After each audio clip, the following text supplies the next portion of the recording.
Torna in Friuli Venezia Giulia la nazionale Under 19 e questa volta non è per un amichevole ma per 3 gare della fase elite in cui gli azzurri sono inseriti nel gruppo 5 con Scozia, Repubblica Ceca e Georgia.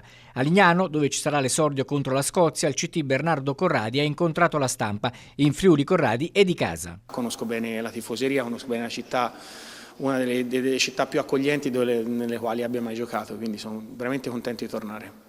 C'è attesa anche per rivedere all'opera da queste parti Simone Pafundi, su cui Corradi ha sempre puntato e per cui ha avuto parole di stima e affetto. Simone è uno dei migliori prospetti che abbiamo nel nostro panorama calcistico italiano. È normale che credo il fatto di giocare con un po' più di continuità lo aiuti ad acquisire determinati tipi di caratteristiche che servono per poi competere ad altissimo livello. La presenza della nazionale Under 19 è motivo di grande soddisfazione per tutto il movimento calcistico regionale e dimostrazione del livello molto alto di campi, strutture e accoglienza. Soprattutto per il calcio dilettantistico, perché ricordo che tutte le nazionali si allenano sui nostri impianti, a cominciare da quello di Precenico per passare a Corno di Rosazzo, a Cividale. Esordio dunque a Lignano contro la Scozia, poi sabato al Blue Energy Stadium gli azzurrini affronteranno la Repubblica Ceca, per tornare poi a Lignano e chiudere contro la Georgia. La seconda partita sabato la giochiamo a uno stadio a me caro e quindi spero ci sia